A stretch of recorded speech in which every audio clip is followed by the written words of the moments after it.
നിനക്കെന്നോട് ദേഷ്യം തോന്നുന്നുണ്ടാവും അല്ലേ? അമ്മയോട് എനിക്കെന്തിനാ ദേഷ്യം?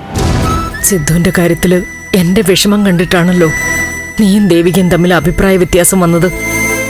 അമ്മയുടെ വിഷമം എനിക്കും വിഷമം തന്നെയാ. പക്ഷെ ഞാനും ദേവിയും തമ്മിൽ തർക്കം വന്നത് അവളുടെ വാശി കൊണ്ട് തന്നെയാ. മനഃപൂർവ്വം പോലെയല്ലേ അവൾ അച്ഛനെ സപ്പോർട്ട് ചെയ്യുന്നേ. നമ്മുടെ അവസ്ഥ അവൾ മനസ്സിലാക്കുന്നില്ലല്ലോ. അതുകൊണ്ട് അമ്മയാണ് കാരണമെന്ന് പറഞ്ഞ് അമ്മ വിഷമിക്കരുത്. പിന്നെ ഒന്നുകൂടി, ഈ വിഷയത്തില് ഞാൻ അമ്മയോടൊപ്പം ഉണ്ട്. അമ്മയുടെ മനസ്സ് എങ്ങനെയായിരിക്കുമെന്ന് എനിക്ക് ഊഹിക്കാൻ പറ്റും. അമ്മ ധൈര്യമായിരിക്കണം. ഈ പ്രതിസന്ധി നമ്മൾ ഒരുമിച്ച് നേരിടും. ഞാനും രജനീച്ചിയും അമ്മയോടൊപ്പം ഉണ്ട്.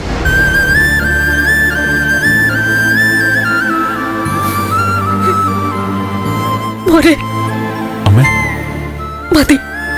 സത്യം പറഞ്ഞ ഈ വാക്കുകൾ എനിക്ക് വല്ലാത്തൊരു ധൈര്യം തരുന്നുണ്ട്.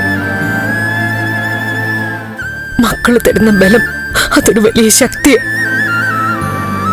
നിന്നെ ഞാൻ മുൻപ് ഒരുപാട് വിഷമിപ്പിച്ചിട്ടുണ്ട്. അമ്മയോട് ക്ഷമിക്കണം മോനെ. അമ്മേ, ഭർത്താവ് കൈവിട്ടു പോകുന്ന അവസ്ഥയിൽ മക്കളും കൂടി മാറി നിന്നെങ്കിൽ പിന്നെ ഞാനില്ല. അങ്ങനൊന്നും ഒരിക്കലും സംഭവിക്കില്ലമ്മേ. അമ്മയുടെ അഭിമാനം നഷ്ടപ്പെടുത്താൻ ഞങ്ങൾ സമ്മതിക്കില്ല. അച്ഛന്റെ ജീവിതത്തിലേക്ക് മറ്റൊരാൾ കടന്നു വരാൻ ഞാനും ചേച്ചിയും ഒരിക്കലും സമ്മതിക്കില്ലമ്മേ.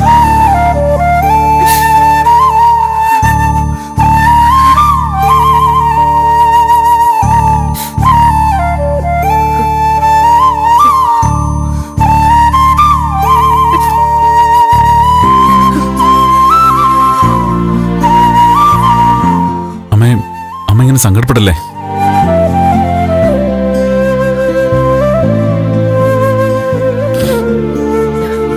ദേവിക വന്നില്ലല്ലേ?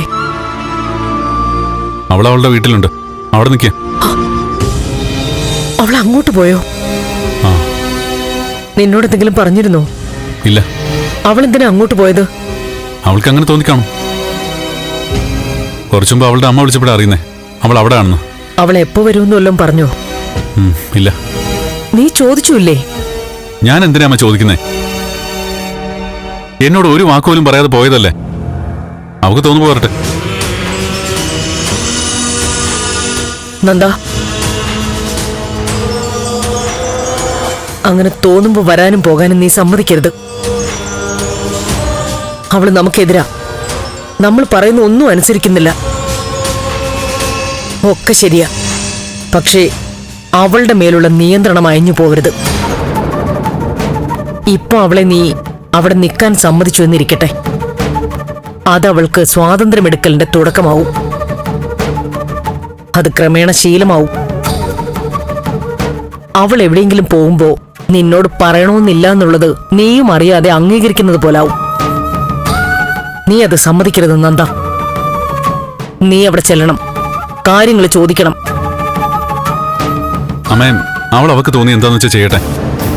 അവൾക്ക് തോന്നും പോലല്ല, നിന്റെ ഇഷ്ടങ്ങൾ പോലെ ആവണം അവളുടെ രീതികൾ. ഇപ്പോഴത്തെ ഇവിടുത്തെ ഒരു അന്തരീക്ഷം കാരണം വാശിയുടെ പേരിൽ നീ ഇങ്ങനൊക്കെ പറയും. നാളെ അവസ്ഥ മാറിയാലും ഈ ശീലം തുടർന്നേക്കും. അതിന് വഴിവെച്ചു കൊടുക്കരുത്. ഇപ്പൊ വീടിനകത്ത് അവൾ അഭിപ്രായം പറഞ്ഞു തുടങ്ങി. അത് തോന്നിയ സ്ഥലത്ത് തോന്നും പോലെ ആകാനുള്ള സ്വാതന്ത്ര്യത്തിലേക്ക് വളരരുത്. നീ പോണം, അന്വേഷിക്കണം. അത് തോറ്റുകൊടുക്കലല്ല, അവളുടെ മേലുള്ള അധികാരം നിലനിർത്താനുള്ളതാ. മനസ്സിലായോ?